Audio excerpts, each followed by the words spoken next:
Hello everyone, welcome to Law of Assumption Coaching. Thank you so much for coming back here again and I hope you guys are doing awesome. Alright, so आज क्या बात हम करने वाले हैं? Well, आज मैं आपको अपना एक पर्सनल एक्सपीरियंस आप लोगों के साथ शेयर करने वाली हूँ जो ना ही सिर्फ आपको इंसाइट्स देगा अबाउट मैनिफेस्टेशन प्रोसेस बट हम प्राइमरीली फोकस करेंगे रोबोटिक एफर्मेशंस के बारे में. Yes, I did the robotic affirmations for good 16 hours in a day और वो करने के बाद मुझे ओवरऑल एक्सपीरियंस कैसा रहा आज मैं ये एक्सपीरियंस आपके साथ शेयर करने वाली हूँ. तो अगर जितने भी लोग रोबोटिक एफर्मेशन ट्राई करना चाहते हैं या ऑलरेडी इस प्रोसेस में हैं या ऑलरेडी कर चुके हैं बट उनको अभी तक रिजल्ट नहीं मिले हैं, I think this is one of the video you need to watch it until the very end. You definitely cannot be missing out on small details. All right, so moving on to the important concept कि robotic affirmations होते क्या है, करना क्यों चाहिए, etcetera etcetera. इसके बारे में मैंने ऑलरेडी एक बहुत डिटेल वीडियो बनाया हुआ है. I am so sorry about my voice today. I wasn't feeling very well from last couple of days. तो अभी मेरी आवाज़ धीरे धीरे करके इम्प्रूव हो रही है. I hope you can bear with me. Yeah so moving on to the important concept robotic affirmation के बारे में ऑलरेडी एक मैंने बहुत डिटेल में वीडियो बनाया हुआ है. If you are new to my channel you please watch that video first and then come back to this video so that आपको एक्सपीरियंस का जो ओवरऑल डिटेल डिस्क्रिप्शन जो है वो यहाँ पर मिलेगा. So what happened was that last couple of days में मेरे पास घर पर कोई अवेलेबल नहीं था and I was all alone. I was all bye my self. So I thought this a good time and I did not have बहुत सारा मेरे सर पे बहुत ज़्यादा वर्कलोड नहीं था या कहना ये चाहिए कि I was a little lazy. तो मैं उस दिन कुछ वर्क करने के मूड में नहीं थी. तो आई डिसाइडेड कि all right fine you know I should go ahead and do some robotic affirmation as per my own requirement, as per my own need with respect to my manifestation. ठीक है, out of many different desires मैंने एक desire pick किया जो कि related थी मेरे career से रिलेटेड एंड आई थॉट एक रात पहले की मैं बता रही हूँ. So this entire thing happened on Wednesday, जो अभी लास्ट वेंसडे गया है उस दिन की मैं बात बता रही हूँ आपको. तो ट्यूसडे नाइट को मतलब इवनिंग के आसपास वही 7:30 8 o'clock I design the whole thing कि अगले दिन मुझे करना क्या है. तो फर्स्ट ऑफ ऑल सबसे पहली जो चीज़ मैंने किया वो ये किया कि आई वॉज वेरी सर्टेन कि मुझे अपने किस डिज़ायर के लिए रोबोटिक एफर्मेशंस करने हैं. तो सबसे पहले मैंने आइडेंटिफाई किया अपने डिज़ायर को.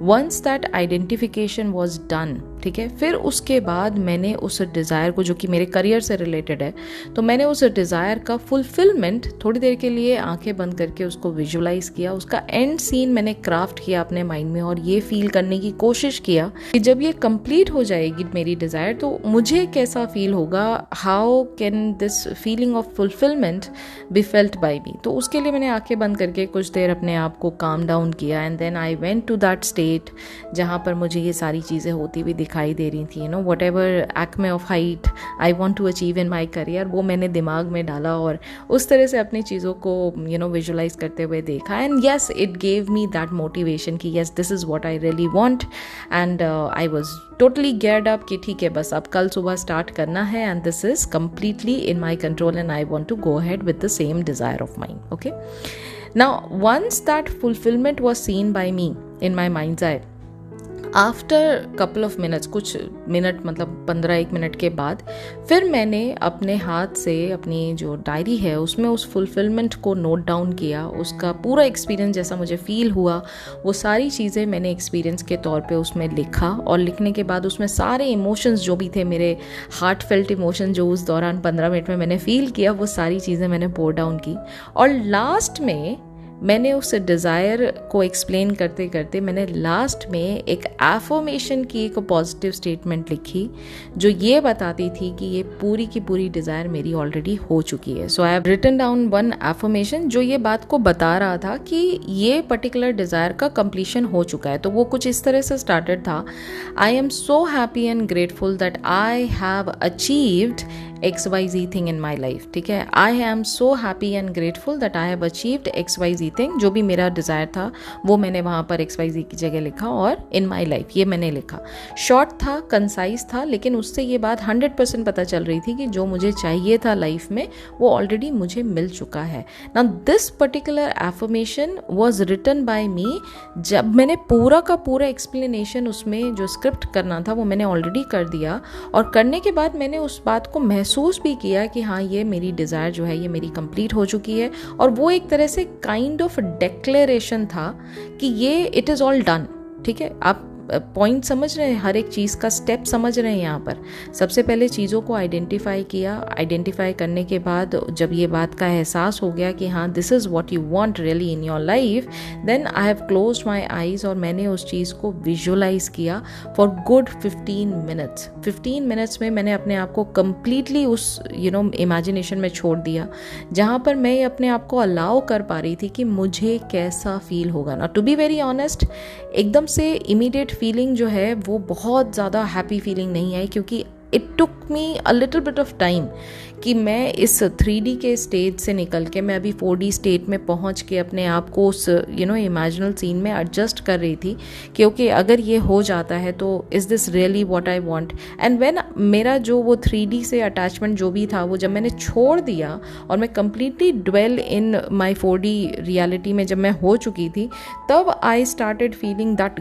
गश ऑफ इमोशन। मतलब वो दिल से अंदर से ना बहुत ज़्यादा हैप्पी फीलिंग का एहसास हो रहा था। और उससे भी ज़्यादा एक बहुत बड़ी जो चीज़ का एहसास हो रहा था वो था सेंस ऑफ सेटिस्फैक्शन, कि अब मुझे लाइफ में दूसरे गोल की तरफ बढ़ना है, कि मेरा ये गोल जो पर्टिकुलर था ना, ये करियर से रिलेटेड, ये मेरा कंप्लीट हो चुका है। And because of that achievement of goal I am feeling proud. मैं अपने आप को पैट कर रही हूँ, मैं अपने आप को खूब अच्छे से हग कर रही हूँ, and I am just so happy that I am jumping up and down out of joy, and it was something like कि मतलब जैसे कोई मेडल अचीव किया जाता है, ऐसे मुझे सेंस ऑफ फीलिंग आ रही थी कि हाँ ये ऑलरेडी हो चुका है ना। जब ये फीलिंग मुझे अच्छे से दिमाग में बैठ गई कि ओके, मैंने उस पर फोकस किया, 15 मिनट्स तक कंप्लीट मेडिटेट किया, और फिर मैंने उसको रिटन डाउन भी किया। यानी अब वो सिर्फ मेरे माइंड का हिस्सा नहीं थी, अब मैंने उसको पेन डाउन करके सारे इमोशंस को एक्चुअली इलेबोरेट किया, एक्चुअली उसको खूब डिटेल में लिखा कि मुझे कैसा एहसास हो रहा है जब मेरी ये फीलिंग मेरे सामने आई, जिसमें मेरे को फुलफिलमेंट जो है वो महसूस हो रहा है। और लिखने के बाद फिर जब मैंने ये एफर्मेशन लिखा कि I am so happy and grateful that I have achieved XYZ thing in my life, ये एफर्मेशन का मीनिंग बहुत ज़्यादा रिलेट कर पा रही थी मैं। आई होप अभी आपको समझ में आया होगा कि मैंने एक रैंडम एफर्मेशन अपनी डिज़ायर के लिए नहीं बनाया, मैंने एक प्रोसेस फॉलो किया जो कि मुझे बहुत ज़्यादा हेल्प कर रहा था कि अब मैं इस एफर्मेशन से उस डिज़ायर के फुलफिलमेंट का रिलेट कर पाना मैं कर पा रही थी। और साथ ही साथ ये मुझे बहुत ज़्यादा रिलेटेबल होने के साथ साथ बहुत ज़्यादा रियल लग रहा था, क्योंकि मैं उस चीज़ को देख चुकी थी और अब मैं उस चीज़ को रिपीट करना चाह रही थी। So that was the whole thing which I did on Tuesday night. Okay, now Tuesday night में एक चीज़ मैंने और किया कि मुझे जब ये पता था कि 16 आवर्स मुझे ये करना है, एंड ऑफ कोर्स अगर दुनिया को ये लग रहा है कि 16 आवर्स 24 आवर्स में से आप लगातार 16 आवर्स किसी एक पर्टिकुलर एफर्मेशन को बोल सकते हैं, then they are mistaken. It is not possible. मतलब आप अपने आप की हेल्थ ख़राब करेंगे, आप अपने आप का जो माइंड सेट है उसको लूज़ कर जाएंगे। No point of doing that complete 16 hours. ठीक है, तो मैं ये सजेस्ट करूँगी, खासकर जो बिगिनर्स हैं मैं उनके बारे में बात कर रही हूँ। अगर आप इस पूरी जर्नी में बिल्कुल ब्रांड न्यू हैं तो आपको मैं सजेस्ट करूँगी कि थोड़ा सा ब्रेक ले लेकर उसके बाद अफर्म करिए, सो दैट आपके अंदर उस चीज़ का जो एक ब्रीदर का जो स्पेस है वो आपको मिल जाए, और साथ ही साथ आप उस चीज़ को वापस से रीस्टार्ट करने के लिए उतने ही मोटिवेटेड रहें। अदरवाइज क्या होता है, एक पॉइंट के बाद ना, अभी मैं वो सारी बातें डिस्कस करूँगी, कि मोनोटोनस फीलिंग आने लग जाती है। तो आई डिसाइडेड कि ठीक है, अगर 16 आवर्स मुझे करना है, 24 आवर्स का मेरे पास टाइम है, एंड डे आफ्टर वेंसडे मुझे वापस से वर्क भी ज्वाइन करना था, तो आई मेड श्योर कि मुझे बीच में ब्रेक भी मिले। All right, so what I did was I set a time. मैंने मॉर्निंग में अपने लिए एक टाइम सेट किया कि ठीक है, मैं इतने बजे उठ के उसके बाद इतने घंटे करने के बाद फिर मैं ब्रेक लूँगी और फिर इतने घंटे मैं वापस से करूँगी। ये टाइम आप ज़रूर अपने लिए डिसाइड कर लें, अदरवाइज़ क्या होगा कि आप जो पूरे डे को आप जैसे नॉर्मली जीते हैं ना, उस लूप साइकिल में फंसते चले जाएंगे। लोगों के फ़ोन्स आएंगे, आप कहीं ना कहीं फ़ोन उठाने में मजबूर हो जाएंगे, और जो एक मतलब फ़्लो चल रहा होता है वो ब्रेक हो जाएगा। तो मेक श्योर ये चीज़ों से आपको अपने आप को डिवॉइड करके रखना है, मतलब अलग करके रखना है। अदरवाइज वो जो इम्पैक्ट आना चाहिए ना रोबोटिक एफर्मेशन का, वो नहीं आएगा। तो कुछ खास बातें अब यहाँ पर मैं टिप्स देना चाहूँगी।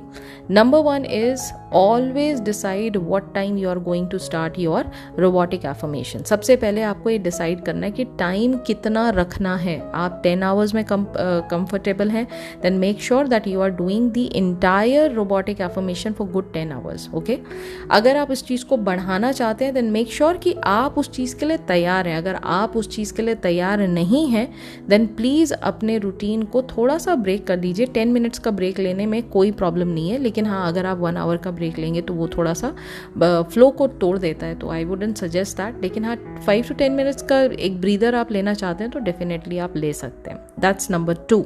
Number 3 is be absolutely crystal clear कि आपको चाहिए क्या, आपका एफर्मेशन कैसे सेट है। तो ये जो मैंने प्रोसेस अभी आपको बताया, ये आप ज़रूर करके रखिए। Point number 4 is make sure कि आप अपने टाइम को जो रोबोटिक एफर्मेशन में लगा रहे हैं, उस दौरान आप कोई और काम अपने जो माइंड से डिस्ट्रैक्ट होने वाला काम है, जैसे फ़ोन कॉल अटेंड करना हो गया, या किसी से कोई अटेंडम आ गया उस समय and you have to attend that person, वो अगेन आपके रोबोटिक एफर्मेशन का जो फ्लो है वो तोड़ देता है। तो आई वुडंट सजेस्ट कि आप उस दिन किसी ऐसी चीज़ को मतलब अपने डे में प्लान करके रखें। मेक श्योर आप सब जितने भी लोग हैं जो घर पे आ सकते हैं या जिनसे आपके ताल्लुकात हैं वो आपको डिस्टर्ब कर सकते हैं, उनको आप बता दें कि today you are very busy and you would not be able to attend any phone call और अटेंड एनीबडी इन पर्सन। ठीक है, ये चीज़ें आप उनको बता दें। Now moving on to the next important point, जब ये सारी चीज़ें आपकी हो जाती हैं तो आप कोशिश करके जो अपना डे है ना वो अर्ली मॉर्निंग स्टार्ट करिए। ठीक है, जितना ज़्यादा जैसे 3 o'clock और may be 4 o'clock in the morning, जितना जल्दी आप अपना दिन स्टार्ट करेंगे उतनी ही जल्दी आप इस टास्क को कंप्लीट कर पाएंगे, क्योंकि आपका माइंड जो है ना वो बाकी चीज़ों में फंसा हुआ नहीं रहेगा। You are absolutely fresh in the morning अगर आप मॉर्निंग में ये काम करते हैं। जैसे आई स्टार्टेड डूइंग इट, जब मैं अभी आपको एक्सप्लेन करती जा रही हूँ और साथ साथ अपना भी रूटीन बताती जा रही हूँ कि मैंने क्या किया था। तो मैं मॉर्निंग में 3 o'clock इन द मॉर्निंग मैंने अलार्म लगा रखा था। I woke up at 3 and before even saying one sentence, सबसे पहले मैंने आंखें बंद करके वही सीन को जो मैंने कल विजुअलाइज किया था एक दिन पहले, वही सीन को मैंने वापस से विजुअलाइज किया and I set this intention. मैंने खुद से ये बात बोली कि ये सीन मेरा रियल सीन है, ये सीन मेरी रियलिटी है, और ये रियलिटी के बाद अब जो मैं एक्शन ले रही हूँ वो 100% मुझे 3D में जल्दी से जल्दी रिफ्लेक्ट करेगा। This is what I set to myself, यानी अब जो मैं रोबोटिक एफर्मेशन बोलूँगी अब इसका रिजल्ट मुझे 3D में जल्दी से जल्दी दिखाई देगा।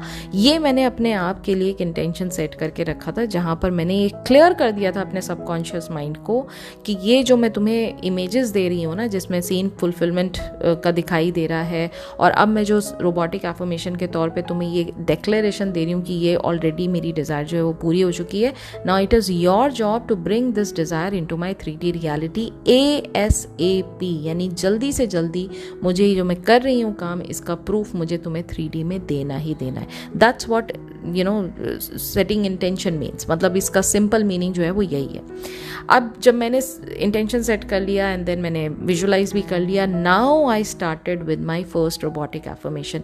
उससे पहले अगर प्रैक्टिकल टर्म्स में मैं बात करूं, आप कम से कम ½ लीटर या ग्लास ऑफ वाटर पानी ज़रूर पी लीजिएगा, क्योंकि ये इस तरह की जो एक्टिविटी है जहाँ पर आपको लगातार कंटिन्यूसली बोलना है, तो बहुत जल्दी आपको डिहाइड्रेटेड सा फील होने लग जाएगा। तो पानी आप ज़रूर इनटेक करिएगा before starting this challenge. Okay, and then I sip some water, मैंने अच्छे से पानी वानी पिया and then I woke up. मैं खड़ी हुई और खड़े होने के बाद आई फ्रेशन अप, और उसके बाद फिर मैंने वॉक करते करते, मैंने बैठ के ये काम नहीं किया, आई स्टार्टेड वॉकिंग। मैंने वॉक करते करते अपनी एफर्मेशंस को बोलना स्टार्ट किया। ना एक और टिप मैं यहाँ पर दूंगी जो मैंने कहा वॉक करते करते। क्यों कहा वॉक करते करते? पहली पहली बात तो आप इतनी मॉर्निंग में उठें तो आप ऑलरेडी हाफ ड्राउजी स्टेट में तो है ही हैं। अगर आप थोड़ा सा भी अपनी बॉडी को कंफर्ट देते हैं उस दौरान, चाहे वो बैठते हुए करेंगे आप, चाहे वो लेटते हुए करेंगे, आप थोड़ी देर में और ज़्यादा स्लीपी महसूस करने लग जाएंगे और आपको पता भी नहीं चलेगा आप सो कब गए। तो मैं सजेस्ट ये करूँगी कि फिजिकल एक्टिविटी करिए उस दौरान।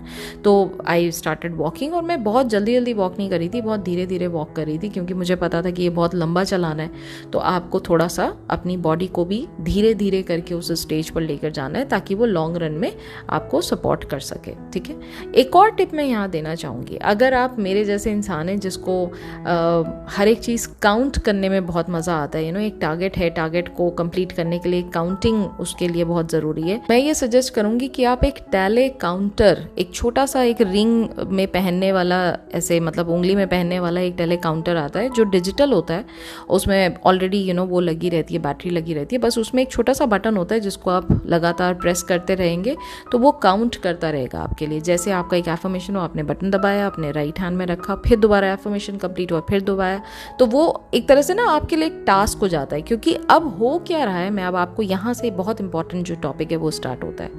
देखिए, रोबोटिक एफर्मेशन आपके सबकॉन्शियस माइंड को तो बाद में रीप्रोग्राम करता है, पहले वो आपके कॉन्शियस माइंड को ये आइडिया से रूबरू कराता है कि जो आप सोचते हो वो एक्चुअल में पॉसिबल है। ठीक है, सबसे ज़्यादा कंफ्यूजन कौन क्रिएट करता है, सबसे ज़्यादा डाउट आपके मन में कौन लेके आता है, सबसे ज़्यादा फियरफुल स्टेट में आपको कौन लेके आता है, वो आपका होता है लॉजिकल माइंड। क्योंकि लॉजिकल माइंड को लगातार प्रूफ की आदत है, वो 5 सेंसेस के एविडेंस पे काम करता है, राइट। तो अगर सब कॉन्शियस माइंड के साथ साथ आपको कॉन्शियस माइंड यानी जो लॉजिकल माइंड है उसको भी ट्रेन करना है, रोबोटिक एफर्मेशन हमेशा आउट लाउड बोल कर करिए और लगातार बोलिए। इससे आपके जो लॉजिकल माइंड है उसको इस चीज़ की आदत पड़ जाती है कि ये जो आइडिया है ना, जिसमें आप इतनी बड़ी डिज़ायर को पूरा होता हुआ देख रहे हो, ये आइडिया कोई एक एलियन आइडिया नहीं है, ये कोई बहुत इम्पॉसिबल सी चीज़ नहीं है। इसके बारे में वो लॉजिकल माइंड धीरे धीरे अपना रेजिस्टेंस कम करना स्टार्ट कर देता है। तो जब ये काम हो रहा हो और जब आप टेले काउंटर का इस्तेमाल करते हैं तो आप अपने बॉडी के साथ साथ अपने लॉजिकल माइंड को भी एक टास्क देते हैं जिसमें वो कंप्लीटली आपके उस टास्क को पूरा करने में लग जाता है। जैसे अगर 1 घंटा आपने या 2 घंटा आपने लगातार बोलना है और उसमें लगातार आपको ये जो मैंने टेले काउंटर को यूज़ करने का बताया तरीका, जब आप इसको करते हैं ना तो आप देखेंगे कि लॉजिकल माइंड में ज़बरदस्ती के फालतू के थॉट्स के लिए अब जगह नहीं है। अब उसको वॉक करने के साथ साथ, बोलने के साथ साथ ये जो टेले काउंटर है इसको भी प्रेस करते रहना है बटन को, तो उसके पास ना टास्क ऑलरेडी डिसाइडेड है। तो आपने लॉजिकल माइंड को ये सब टास्क दे दिए हैं, तो अब वो बाकी के जो बेकार के जो नेगेटिव थॉट्स हैं उनको बीच में नहीं लेके आ पाता है। ठीक है, तो ये दोनों तरह से आपको बेनिफिट देगा। ये आपके लॉजिकल माइंड को भी बिजी रखेगा, आपके लॉजिकल माइंड को ट्रेन भी करेगा और साथ ही साथ आपके सबकॉन्शियस माइंड को भी रीप्रोग्राम करेगा with the new idea where your desire is already fulfilled. ठीक है, यहाँ तक आपको समझ में आ गया होगा। एंड ये सारी चीज़ें मैं टोटली अपने एक्सपीरियंस से बता रही हूँ। I really do not want to make a prolix video, यहाँ पर मैं इतनी लंबी वीडियो बनाने का मेरा कोई मतलब नहीं है, लेकिन मैं सिर्फ आपको इसलिए बता रही हूँ ताकि आपको हर एक छोटी छोटी टिप से आपको आइडिया लगे और ये पूरी जर्नी आपके लिए एक मेमोरेबल जर्नी बन जाए। ये एक टास्क ना लगे आपको, आप आउट ऑफ डेस्परेशन ये काम ना कर रहे हो कि भाई मुझे ये डिज़ायर चाहिए तो मैं डेस्परेटली रोबोटिक एफर्मेशन जो है वो स्टार्ट कर दूँ। नहीं, it is never going to work like that. अगर आप इस प्रोसेस से, जिस प्रोसेस से मैं बता रही हूँ, अगर आप करेंगे तो आप खुद देखेंगे कि आपको अंदर से एंशियस फीलिंग नहीं, अंदर से फीलिंग ऑफ कामनेस का एहसास होने लग जाएगा। ठीक है, यहाँ तक क्लियर हो गया। अब बात आती है कि जब आपने करना स्टार्ट किया तो हुआ क्या। तो from 3 o'clock onwards until 6 o'clock in the morning, मतलब for good 3 hours I kept on doing, मैं लगातार वॉक करती रही। और मुझे actually to be very honest, मुझे लगातार वॉक करने में पता ही नहीं चला कि 3 o'clock से 6 o'clock कब हो गए।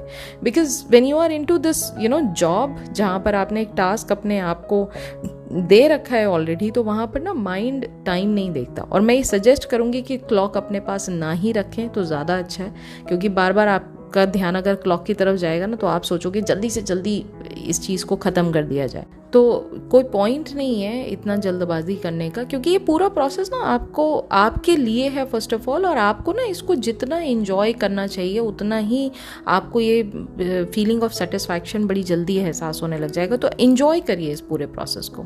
सो फॉर गुड 3 आवर्स मैंने ये काम किया, and after that I made my self a nice cup of green tea मैंने बनाया अपने आप के लिए, और फिर मैं थोड़ी देर बैठी हूँ, ठीक है, from 6 o'clock onwards until 6:10 AM in the morning. मैंने अपनी चाय इंजॉय की, मैंने ग्रीन टी इंजॉय की, मैंने बहुत अपने आप को रिलैक्स किया बैठ के चेयर पे। I stretched out my arms and legs, क्योंकि 3 घंटा जब आप चलोगे ना तो आपके आर्म्स और लेग्स ऑलरेडी बहुत ज़्यादा ऐसे टायर्ड फील कराएंगे आपको कि बहुत काम कर लिया भाई बिल्कुल ऐसे लगेगा कि एनर्जी ड्रेन आउट हो गई है, ठीक है। आफ्टर 6 or 10, ठीक है, मैं ये टाइमिंग को नोट करके इसलिए बता रही हूँ क्योंकि ये सब चीज़ें मेरी लिखी हुई हैं। ये मैंने टाइम नोट किया कि 6:10 पर मैंने अपनी जो टी है वो ख़त्म किया। आफ्टर दैट मैं सोफे पर बैठ गई, और काउच पर बैठने के बाद फिर मैंने डिसाइड किया कि now I am going to do some household chore. मैं घर के छोटे मोटे जो भी काम थे वो उनको मैंने निकाला, और वाइल डूइंग दैट मैं अपना जो ये टैली काउंटर था इसको भी यूज़ कर रही थी, और साथ ही साथ मैं अपने काम कर रही थी। But I was sitting, I was not walking, I was sitting. मैं थोड़ी देर कुछ देर काउच पे बैठी, फिर उसके बाद कुछ देर अपने बेडरूम में आके बैठी, and I was just lying down. मैं थोड़ा बॉडी को रेस्ट दे रही थी। फॉर गुड 3 आवर्स मैंने फिर ये काम किया कि मैंने 3 आवर्स लगातार वापस से बोल के इसी एफर्मेशन को, लेकिन इस टाइम मैं वॉक नहीं कर रही थी, मैं लाइंग डाउन पोजीशन पे थी या मैं बैठी हुई थी, ठीक है। एक और टिप मैं यहाँ आपको देना चाहूँगी, वाइल यू आर अफर्मिंग, जब आप अफर्म करेंगे आप ये चीज़ का एहसास ज़रूर रखिएगा कि आपके ना लिप्स बहुत जल्दी ड्राई हो जाएंगे, because you are saying out loud things for non stop good couple of hours, ठीक है। तो अपने साथ वैसलीन ज़रूर रखिएगा, लिप गार्ड ज़रूर रखिएगा, जिसको आप लगातार अपने लिप्स पर लगा सकें ताकि आपको बिल्कुल भी चैपी लिप्स का एहसास ना हो। ये एक अदर दूसरी मैं प्रैक्टिकल टिप आपको बता रही हूँ। और साथ ही साथ एक ना 1 लीटर की बॉटल आप रखिए, तो बीच बीच में जैसे आप अफर्म कर रहे हैं एक सिप बीच बीच में हल्का हल्का वाटर भी इनटेक करते रहें ताकि आपको किसी चीज़ में परेशानी ना हो, ठीक है। फिर अगेन मैंने 3 आवर्स को स्टार्ट किया, और 3 आवर्स मतलब 6 o'clock से लेकर अंटिल 9:20-25 तक मैंने लगातार वापस से इस चीज़ को किया। एंड वाइल डूइंग दैट मैंने अपने लिए ब्रेकफास्ट बनाया था, और वो ब्रेकफास्ट कुछ 9:30 के दौरान मैंने किया। 5 मिनट्स के अंदर, 5 से 6 मिनट्स के अंदर मैंने पूरा ब्रेकफास्ट ख़त्म किया। And then again I started doing the same thing again. इस बार जब मैंने किया तो मैं फिर से वापस से बैठी हुई थी, मैं इस बार बिल्कुल खड़ी होके ये काम नहीं कर रही थी। तो बैठने के बाद मैंने फिर वापस ये रिपीट किया अंटिल 12:30 के आसपास मैंने ये ख़त्म किया। तो अब तक इस दौरान तक मेरे ऑलमोस्ट 9 आवर्स मेरे कंप्लीट हो चुके थे, ठीक है। और ये 9 hours to be very honest ये ऐसे लग रहा था जैसे फर्स्ट 6 आवर्स तो पता नहीं चले कि कहाँ गए, लेकिन जब तक 9th आवर पे मैं आई तब तक लगा बहुत ज़्यादा मेरा जो दिन है वो बहुत ज़्यादा बड़ा हो गया है और ये ख़त्म नहीं हो रहा है, कुछ इस तरह से लगा। एंड आफ्टर दैट मैंने 12:30 के आसपास मैंने अपने आप को फ्री किया एंड आई टुक शावर। मैंने जो भी अपना डेली रूटीन के जो भी 15-20 मिनट्स का मैंने टाइम लेके फिर मैं वापस बैठी हूँ। एंड वापस से मैंने अपने लिए ग्रीन टी बनाई 1 कप, और बनाने के बाद मैं बैठने के बाद थोड़ा मैंने रेस्ट दिया अपनी वॉइस को, और वापस से मैंने स्टार्ट किया from 1 o'clock in the afternoon. मैंने फिर से अफर्म करना स्टार्ट किया, लेकिन this time I was not sitting. मैं फिर से वापस से खड़ी हो गई और इस बार मैंने वॉक करना स्टार्ट किया। मैं हेयर वॉश किया था उसी दिन, क्योंकि इतना ड्यूरेशन तक जब आप अफर्म करते हो ना तो आपको बहुत ज़्यादा नींद आती है। तो मैंने नींद को हटाने के लिए अपने हेयर वॉश किए ताकि मैं फ्रेश फील करूं और मैं बहुत ज़्यादा अलाइव फील करूं। इस तरह से मुझे करना पड़ा, और 1 o'clock ऑनवर्ड से मैंने फिर वापस वॉक करना स्टार्ट किया, और ये अगेन मैंने 3 आवर्स तक कंटिन्यूस किया। तो फिर 4 बजे के आसपास मैंने अपने आप को ब्रेक दिया, और बाय दिस टाइम अभी तक मेरे ऑलरेडी 12 घंटे पूरे हो चुके थे। अब मुझे सिर्फ 4 घंटे और अपने आप के लिए टाइम निकालना था।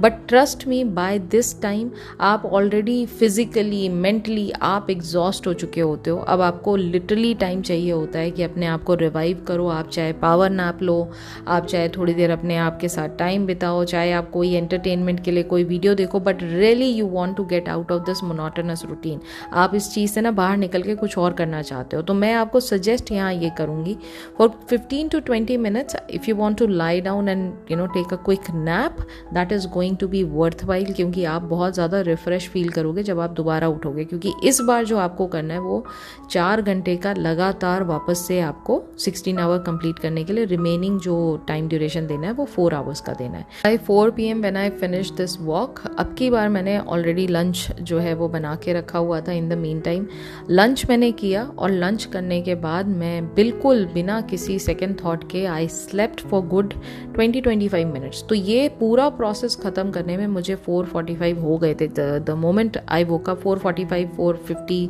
के आसपास हो रहा था, तो मैंने डिसाइड किया कि ठीक है 5 o'clock को ऑनवर्ड से मैं स्टार्ट करूँगी। अब यहाँ पर ना मैं आपको एक बात बताना चाहती हूँ, और ये बहुत ही इंटरेस्टिंग बात है, क्योंकि ये पूरा एक्सपीरियंस मैं अपना ही बता रही हूँ, तो आपको ये सुनना बहुत ज़रूरी रहेगा। जब मैं सोकर उठी हूँ ना, आई वॉज श्योर कि मेरा माइंड जो है वो रीप्रोग्राम हो रहा है, मेरा लॉजिकल माइंड भी रीप्रोग्राम हो रहा है, मेरा सबकॉन्शियस माइंड भी रीप्रोग्राम हो रहा है। फर्स्ट ऑफ ऑल, ये जो टाइम का कॉन्सेप्ट जो हम सीखते हैं ना अपने 3D में कि 24 आवर्स हमें टाइम टाइम टाइम टाइम ये चल रहा होता है हमारे माइंड में, ये टाइम का कॉन्सेप्ट आपके दिमाग से निकल जाता है when you are doing this monotonous routine. ठीक है, आपको टाइम का पता ही नहीं चलेगा कि कब आपका दिन शुरू हुआ था और कब आपके साथ रात हो गई। मतलब लिटरली मेरे जो कर्टेन है उनके थ्रू सीमिंगली जो सनलाइट आ रही थी उससे मुझे पता चल रहा था कि अच्छा अब शाम हो गई है, अब मॉर्निंग हो गई है, ये चल रहा है वहाँ पर। अदरवाइज मुझे टाइम का कोई एहसास नहीं था। तो पहले तो एक ये एक्सपीरियंस आपको मिलेगा। दूसरी इम्पॉर्टेंट बात जो है वो कुछ घंटों के बाद आपको ये जो एफर्मेशन है ना, ये आप हर सांस पर ले रहे होंगे, तो आपको कहीं से ये लगेगा नहीं कि ये एफर्मेशन आपकी बॉडी में से निकल रहे हैं। ऐसा लगेगा आपको, मतलब आप उसके लिए कोई एफर्ट कर रहे हो, आपको कहीं से लगेगा ही नहीं। आपको ऐसा लगेगा जैसे नॉर्मल प्रोसेस है ना आपका ब्रीदिंग का, कि आप you take breath in and you breathe out. ठीक है, ये जो प्रोसेस है ये हमारा लगातार चल रहा होता है। It is exactly like that which you start feeling after a couple of hours. आपके जो मन के एफर्मेशन है, जो आपके साथ अलाइन होके अंतर मन की जो आवाज़ है वो भी आपके साथ अफर्म कर रही होती है, प्लस आप मुंह से तो अपने इन वर्ड्स को बोल ही रहे होते हो। ये लगातार बोलने के बाद आपके अंदर ऐसा एहसास होगा ही नहीं कि मैं कोई फिजिकल एफर्ट कर रहा हूँ या कर रही हूँ। ठीक है, ये हो गई दूसरी बात। अब आती है तीसरी बात, और जो बहुत मोस्ट इंटरेस्टिंग बात है वो ये है, व्हेन आई वोक अप, जब मैं उठी हूँ सो के, मुझे अपना पिछला जो मैंने स्टार्ट किया था पूरे दिन का प्रोसेस किया, जो मैंने अभी आपको डिफाइन किया, ये चीज़ें मैंने किया था, ये पूरा का पूरा प्रोसेस मुझे कुछ याद नहीं था। I was completely blank. मुझे बिल्कुल आइडिया नहीं था कि मैं सो के उठी हूँ। मतलब this is something very weird. मैं ये तो जानती थी कि मैं कौन हूँ, मैं कहाँ हूँ, ये मैं जानती थी, लेकिन मैंने इससे पहले किया क्या है मुझे कोई आइडिया नहीं था। ना मुझे इस बात का एहसास था कि एक दिन पहले मैंने क्या किया। वो ऐसा लग ही नहीं रहा था कि मैं इसी रियलिटी का हिस्सा हूँ। When I woke up like this. मैं जब उठी हूँ तो पुराना जितना कुछ भी मेरे माइंड में उस डिज़ायर से रिलेटेड जो थॉट्स थे वो बिल्कुल रिकॉल नहीं कर पा रही थी मैं, कि मेरे माइंड में उन चीज़ों से रिलेटेड क्या चलता रहता था पहले। जैसे करियर से रिलेटेड आप चैलेंजेस के बारे में सोचते हो, आप जो स्ट्रगल कर रहे हो उनके बारे में सोचते हो, आप जो डिज़ायर्ड रिजल्ट्स हैं उनके बारे में सोच रहे हो, लेकिन कहीं ना कहीं उनके डाउट्स एंड फियर्स भी आपके माइंड में आते हैं। ये सब कंप्लीटली वैनिश हो चुका था मेरे माइंड से, मतलब बिल्कुल ज़ीरो। मैं कई बार रिकॉल भी करी थी, मैंने कहा क्या हो गया मुझे, ऐसा कैसे हो सकता है कि मेरे को कुछ याद ही नहीं है। But literally it makes you like this. इतना बड़ा चेंज मुझे खुद विजिबल दिखाई दिया कि ये मेरे अंदर एक बहुत बड़ा इंटरनल शिफ्ट, इंटरनल चेंज मुझे दिखाई दिया। ठीक है, अब ये हो गई यहाँ तक की बात। फिर मैंने वापस उठने के बाद शार्प 5 o'clock मैंने वापस से अपना दिन जो है वो रोबोटिक एफर्मेशन के लिए वापस डिवोट किया। और 5 o'clock ऑनवर्ड से ना, this was the tough one, ये सबसे ज़्यादा टफेस्ट पार्ट था। 5 o'clock ऑनवर्ड से लेकर रात के 9 बजे तक, क्योंकि डिनर करने से पहले मैं अपनी सारी चीज़ों को ख़त्म करना चाह रही थी। ये 5 to 9 की जो जर्नी है, इसमें मैंने कुछ टाइम वॉक किया, मैं वॉक कर करके भी बहुत ज़्यादा थक गई थी। कुछ टाइम मैंने बेड पर बिता के और फिर मैंने बोल बोल के एफर्मेशंस किए। कुछ मैंने साथ के साथ राइट डाउन कर रही थी, मैं लिखे भी जा रही थी, बोले भी जा रही थी। कुछ एक्टिविटी, कई बार मैं बाहर जा रही थी, बालकनी में खड़े होके मैं वॉक कर रही थी, कई बार मैं अंदर आके वॉक कर रही थी, but I was making my self busy while doing this affirmation part 4 hours के लिए। ये सबसे ज़्यादा टफेस्ट था, but luckily this was all done. और जब ये पूरा का पूरा प्रोसेस 16 आवर्स का कंप्लीट हुआ है और मैंने रात को डिनर 9 बजे मैंने डिनर बनाना स्टार्ट किया था and by 9:30 I was done with my dinner. मैं 10 बजे तक खाना खा के, उस दिन मुझे रात को कोई होश नहीं था कि मैं कहाँ पर हूँ, क्या है क्या नहीं है। मैंने खा पी के अपने आप को बिल्कुल मतलब मैं सरेंडर थी और मैं तुरंत जाके सो गई। और अगले दिन जब मैं उठी हूँ, ट्रस्ट मी, ना तो कोई अंदर से इस बात का एहसास था कि अब मुझे इस बात की ना क्रेविंग हो रही है कि मेरे इस एरिया ऑफ लाइफ में क्या हो रहा है, मुझे इसके बारे में सोचना है। लाइक लॉजिकल माइंड आपका ना उस बारे में आपको it forces you to think about it. कभी भी अगर आप एंशियस होते हैं किसी चीज़ को लेकर, तो लॉजिकल माइंड आपका बार बार उसी बात को सोचने के लिए आपको मजबूर कर देता है। मेरे साथ अगले दिन मॉर्निंग में कंप्लीट बिल्कुल ब्लैंक स्टेट, या कह दो कि आप न्यूट्रल स्टेट में मैं थी। साथ ही साथ मुझे अंदर ही अंदर इतना सेंस ऑफ सेटिस्फैक्शन लग रहा था, मतलब ऐसे लग ही नहीं रहा था कि जैसे ना मेरा जो मेंटल मेरा जो स्लेट है वो उस पर कभी कुछ लिखा भी गया है। इट वॉज कम्प्लीटली क्लीन, ठीक है। और वो बिल्कुल जैसे होता है ना वाइट, ऐसे वो वाइट कामनेस का मुझे एहसास हो रहा था अंदर से। ये मेरे अंदर, मैंने सुबह खुद जब मैं उठी हूँ तो मैंने ये चीज़ को नोटिस किया। नॉट जस्ट दैट, उसके साथ साथ एक जो बहुत बड़ी फीलिंग थी वो ये थी, जैसे एक बिग रिलीफ, एक बिग सेंस ऑफ सेटिस्फैक्शन। इस चीज़ का एहसास मुझे अगले दिन हुआ। ये अगले दिन की मैं बता रही हूँ स्टोरी, ये अगले दिन मुझे एहसास हुआ था। तो अंदर ही अंदर जो बैक ऑफ द माइंड, जो कि मैं जिन थॉट्स को कभी एक्चुअली इंपॉर्टेंस नहीं दे रही थी, इसका मतलब वो थॉट्स मुझे कहीं ना कहीं डिस्टर्ब करते थे, जो कि अब बिल्कुल डिस्टर्ब नहीं कर रहे थे।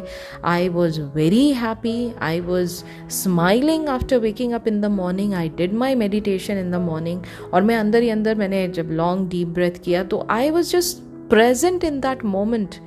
मैं उस समय अपने आसपास की चीज़ों को देख रही थी। I was appreciating the beauty of my plants. Balcony के प्लांट्स थे, मैं उनको देख रही थी। कुछ टाइम मैंने नेचर में बिताया। Then I was going through some pages of my books. I was flipping around. वो बुक्स को मैंने बहुत अच्छे से पढ़ा, कुछ नोट्स बनाए, and I was just enjoying my day. मतलब मैं इतनी ज़्यादा सेटिस्फैक्टरी फीलिंग का एहसास कर पा रही थी कि अच्छा ये होती है इनर कामनेस, ये होता है। मतलब ठीक है, मेडिटेशन में जो आपको इनर कामनेस मिलती है उसका एहसास अलग है, लेकिन ये वाला जो एहसास था ना, ये ऐसे था कि जैसे ना एक ब्रांड न्यू पर्सनालिटी आपकी बाहर निकल के आई। अभी तक जितनी भी चीज़ों से आपको ढक दिया था, चाहे वो डिसअपॉइंटमेंट्स हो, चाहे वो फेलियर्स हों, चाहे वो स्ट्रगल्स हों, चाहे वो डाउट्स एंड फियर्स हों, इन सारी चीज़ों के साथ हम जीते ना अपनी ज़िंदगी, तो कहीं ना कहीं ये हमारे ऊपर लद जाती है। ठीक है, ऐसा लग रहा था जैसे वो सब कुछ शेड आउट हो गया है। मतलब बिल्कुल कंप्लीटली ब्रांड न्यू पर्सन मैं अपने आप को फील कर पा रही थी, राइट। और अब जो बहुत इंपॉर्टेंट बात आती है वो ये आती है कि मेरे मन में नॉट इवन वन टाइम, एक सिंगल थॉट भी मेरे मन में कोई भी नेगेटिव नहीं आया since the day I have done this. मैं अपनी डिज़ायर के बारे में जब जब सोचती हूँ, ऑफ कोर्स 3D में बहुत सारी सिचुएशंस ऐसी होती हैं जहाँ पर आपको अकॉर्डिंगली एक्ट करना पड़ता है, इवन दो कि आप जानते हैं आपकी डिज़ायर पूरी हो चुकी है इन योर माइंड, लेकिन कहीं ना कहीं आपको उस बात पर एक्ट करना पड़ता है। तो आप रिलेट करते हो कि अच्छा हमने तो ये सोचा था, सामने तो ये चल रहा है। बट इसने मुझे ये जो भी एक्ट मैं कर रही थी अपने 3D में, अपने बिजनेस के साथ और अपनी चीज़ों के साथ सरवाइव करने के लिए, वो कहीं से भी मुझे ऐसा लगा नहीं कि ये मैं ऑपोजिट कर रही हूँ या ये तो कम्प्लीटली कॉन्ट्रास्ट इन नेचर है। मैंने सोचा तो कुछ और था 3D में, तो मेरे ऑपोजिट चल रहा है। No, I just thought okay this is something which I have to do. यार ये तो 3D में मुझे सर्वाइव करने के लिए ये काम करना ही करना है। मतलब इसका मेरी डिज़ायर से क्या लेना देना है, इसका मेरी डिज़ायर से कोई लेना देना नहीं है। ये तो ऑलरेडी, मतलब मैं उसको रिलेट ही नहीं कर रही थी कि मेरी डिजायर से रिलेटेड मैं कोई काम कर रही हूँ। It was that impactful. मैं किसी भी 3D सिचुएशन में घबराई नहीं। It's been quite a long time. मैं किसी भी 3D सिचुएशन में नहीं घबराई हूँ। उसके बाद से मुझे कोई एक सिंगल थॉट, नेगेटिव थॉट ने मुझे परेशान नहीं किया है। And I my self was feeling content. मैं अंदर से बहुत खुश थी। इवन तो मुझे अभी कोई ब्रिज ऑफ इंसिडेंट्स ऐसे दिखे नहीं कि जिससे मेरी लाइफ में बहुत बड़ा परिवर्तन जैसा मैं चाह रही हूँ वैसा हो जाता, लेकिन अंदर से वो sense of satisfaction, sense of calmness, inner peace, happiness, इन सारी चीज़ों का एहसास भर भर के होने लग रहा था मुझे। मैं हर छोटी बात पे खुश हो रही थी। मैं हर छोटी छोटी चीज़ों को एहसास कर पा रही थी, उसके प्रेजेंस की वैल्यू कर पा रही थी, उसका मेरी लाइफ में आना क्यों हुआ, छोटी छोटी चीज़ें, बहुत छोटी छोटी चीज़ें, ठीक है, मैं उनकी वैल्यू, उसकी इम्पोर्टेंस समझ पा रही थी। तो this is just making me feel कि I am more alive in this present moment, number 1. Number 2 is everything that I want is already present in me. I do not have to look out for its validation from the 3D. I just need to go down in my inner reality and just see that it is already done. It is a done deal. I do not have to worry about it.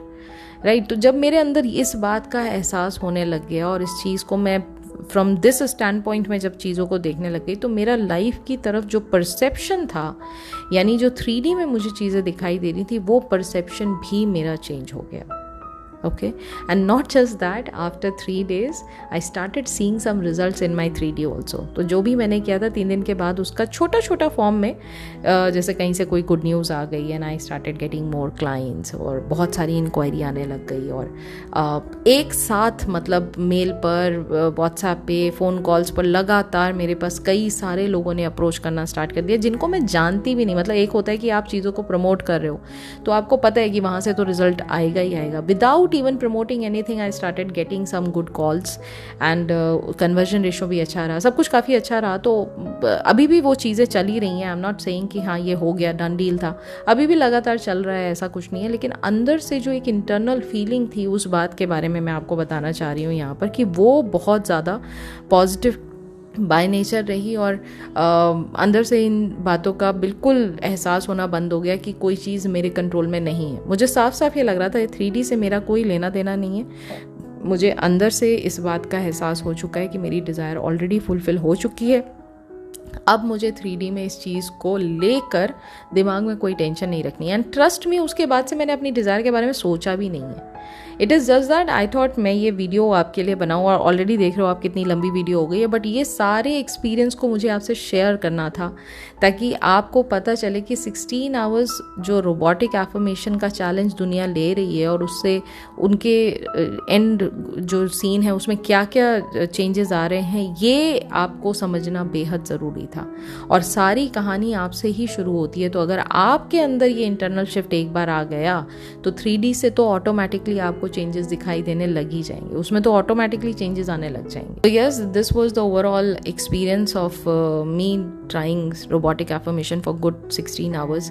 और मुझे पूरी उम्मीद है इस video ने आपको छोटी छोटी टिप्स और ट्रिक्स से पूरा डिटेल दिया होगा. रोबोटिक एफर्मेशन को करने का राइट तरीका क्या है वो बताया होगा, और साथ ही साथ आपको इस बात का भी एहसास हुआ होगा कि अगर आपको इस रास्ते बढ़ना है तो without that feeling of anxiety, without that feeling of desperation, आपको इस बात का एहसास करते हुए आगे बढ़ना है कि पावर मुझ में है. अगर मैं इस पावर को एक्सरसाइज करना चाहता हूँ या चाहती हूँ तो मुझे दुनिया की कोई ताकत अपनी फुलफिलमेंट ऑफ डिज़ायर को महसूस करने से नहीं रोक सकती. आपके अंदर इस फीलिंग का एहसास होना चाहिए, तब ये पूरा का पूरा चैलेंज जो है वो आपके लिए बेहद ज़्यादा सक्सेसफुल रहेगा. आपके इंटरनल माइंडसेट में ये बात हर तरह से लॉजिकल और सबकॉन्शियस माइंड दोनों में बैठ जाएगी कि ये डिज़ायर ऑलरेडी आपके पास आ चुकी है. अब आपको इसके लिए कोई एफर्ट, कोई चिंता, कोई वरी, ये सब करने की आपको ज़रूरत नहीं है. It is not your job to do the maths on how and when. It is not your job, it is your subconscious mind job. आपका काम है बस अब इस चीज़ को अलाउ करना कि हाँ, मेरे लिए आप अपनी जो 3D रियलिटी है उसमें इस चीज़ को प्रेजेंट करो, इसमें ले कर आओ, इस चीज़ को आप अलाउ करो. और अलाउ कैसे करोगे? ताकि आप चेज़ ना करो उस बात को, उसके पीछे आपको भागने की ज़रूरत नहीं है, उसको कंट्रोल करने की ज़रूरत नहीं है. Let it be. Your job as a creator is done. Okay so yes, ये थी आज की video. I hope you have enjoyed today's video. आज की वीडियो ने अगर इंस्पायर किया है, अगर आपको मोटिवेट किया है, तो प्लीज़ वीडियो को लाइक ज़रूर कीजिएगा और साथ ही साथ वीडियो के नीचे कमेंट ज़रूर कीजिएगा कि आज की वीडियो से आपने टेक अवे क्या लिया. अगर आप न्यू है इस चैनल पे और अगर आपको लगता है ये चैनल आपकी मैनिफेस्टेशन जर्नी में आपको मदद कर सकता है, तो please do subscribe this channel, because इस चैनल पर मैं लेकर आती हूँ नेविल गोडार्ड सर से रिलेटेड, लॉ ऑफ अजम्पशन से रिलेटेड बहुत सारी चीज़ें इन डेप्थ, इन डिटेल, ताकि आपको अच्छे से लर्निंग हो और आप अपनी मैनिफेस्टेशन जर्नी को और ज़्यादा एफर्टलेस एंड फ्रूटफुल बना सकें. तो यस, कंसिडर सब्सक्राइबिंग.